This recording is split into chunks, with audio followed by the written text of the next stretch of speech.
कोमल जैसा नाम वैसा ही स्वभाव था। उस 35 वर्षीय खूबसूरत नारी का 12 वर्ष पहले उसका विवाह सोहन से हुआ था। सोहन प्राइवेट नौकरी करता था। उसकी इतनी कमाई नहीं थी कि घर का खर्च आसानी से चल पाता। कोमल इससे खुश नहीं थी, लेकिन अपना भाग्य मानकर वह पति सोहन के साथ निर्वाह कर रही थी। सोहन पत्नी भक्त था। वह कोमल से बेइंतहा प्यार करता था। पति के इस बर्ताव ने आहिस्ता आहिस्ता कोमल के स्वभाव को बदल दिया। एक शाम जब सोहन लौटा तो केवल कोमल ने उसे हाथ पैर धोने के लिए गर्म पानी दिया। हाथ पांव धोकर सोहन रसोई में कोमल के पास ही बैठ गया, जहां कोमल उसके लिए गर्म रोटियां सेक रही थी। खाना खाकर सोहन उठा और बेड पर जाकर लेट गया। सारा काम खत्म करने के बाद कोमल भी उसके पास आकर बेड पर लेट गई। कोमल को पति के मुंह से शराब की गंध महसूस हुई तो बोली, तुमने शराब पी है?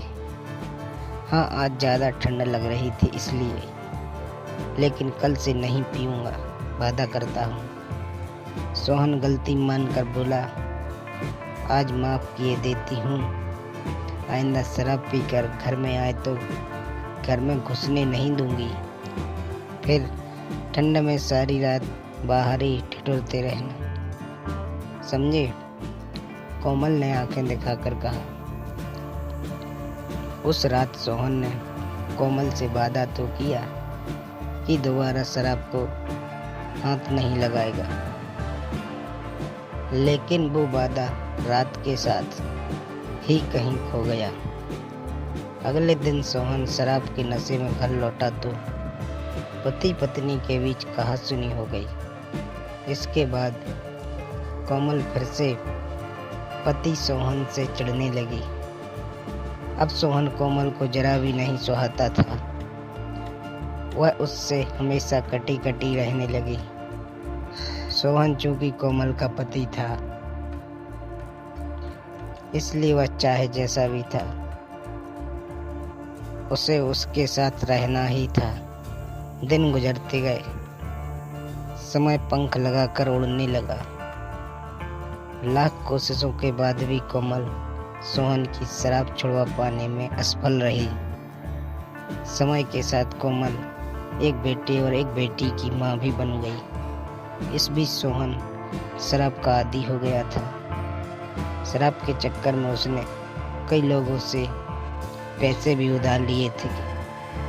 वह पहले उधार लिए गए पैसे चुका नहीं पाता था, फिर से उधार मांगने लगता था। इसी के चलते लोगों ने उसे उधार देना बंद कर दिया था। लोग तंग करते तो सोहन उनके सामने आने से बचने लगा। इस पर लोग उसके घर के बाहर आकर तगादा करने लगे। सोहन घर नहीं होता तो कोमल को ही बुरा भला बोलकर चले जाते थे। कोमल चुपचाप सबके ताने सुनती, फिर दरवाजा बंद करके रोती रहती। पति से कुछ कहती तो उसके सितम उसके जिस्म पर उभर कर दिखाई देने लगते। एक दिन दोपहर में सोहन कमरे में खाना खा रहा था। तभी किसी ने जोर जोर से दरवाजे की कुंडी बजाई। सोहन समझ गया कि कोई लेनदार दरवाजे पर आया है। उसने कोमल से कहा, तुम जाकर देखो और मुझे पूछे तो दरवाजे से ही चलता कर देना। हाँ, यही काम तो है मुझे कि हर किसी से झूठ बोलती रहूं, कहकर कोमल झल्ला कर उठी। सोहन उसे लाल आंखों से घूर रहा था। कोमल ने दरवाजा खोला तो सामने एक व्यक्ति खड़ा था। उसे देखकर कोमल ने पूछा, आप कौन हैं? मैं मोहन हूँ। कहाँ है सोहन? जब से पैसा लिया है दिखाई ही नहीं दिया। मोहन रूखे स्वर में बोला, वो तो घर पर नहीं है, आप बाद में आ जाना। मेरा यही काम है। क्या लोगों को पैसा देकर भलाई करूं? और जब पैसे लेने का वक्त आए तो देनदार घर से गायब मिले कह देता हूँ, इस तरह नहीं चलेगा। अपने आदमी को कहना मेरा पैसा वापस कर दे, वरना अच्छा नहीं होगा।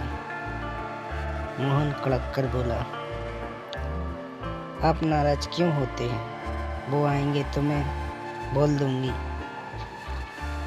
मैंने तो आपको पहली बार देखा है, कोमल बोली। और भी हिदायतें देकर मोहन वहां से चला गया। कोमल ने दरवाजा बंद किया और फिर से आकर रोटियां सेकने लगी।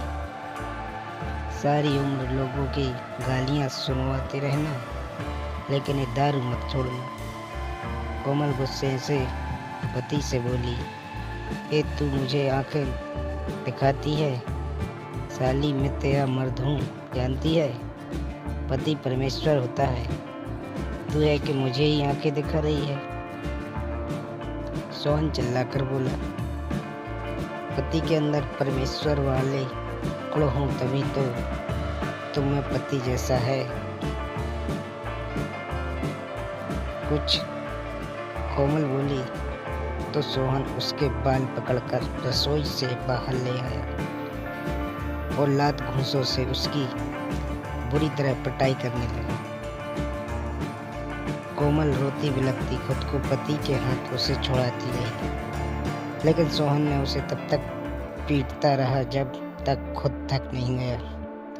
कोमल रात भर दर्द से तड़पती रही और सोहन शराब पीकर एक और लुढ़क गया। 3-4 दिन बाद मोहन एक बार फिर से पैसों की वसूली के लिए आया तो इत्तेफाक से दरवाजा खुला था। मोहन भीतर घुसता चला आया। कोमल आईने में देखकर बाल संवार रही थी। मोहन पर नजर पड़ी तो उसने मुस्कुरा कर कहा, अरे मोहन जी अरे आप खड़े क्यों हैं? बैठिए ना। मोहन चुप था और एकटक कोमल की ओर देख रहा था। कोमल उसके करीब आई और कुर्सी उठाकर उसकी ओर सरकाते हुए बोली, आप बैठिए, मैं आपके लिए चाय बना कर लाती हूँ। नहीं, मुझे चाय नहीं पीनी, मैं तो सोहन से मिलने आया था। कहाँ है वो? मेरे पैसे कब देगा? मोहन ने पूछा। आपके पैसे मिल जाएंगे, चिंता मत कीजिए। कोमल अब भी मुस्कुरा रही थी। वह रसोई में चली गई और 2 कप चाय और प्लेट में बिस्कुट नमकीन ले आई।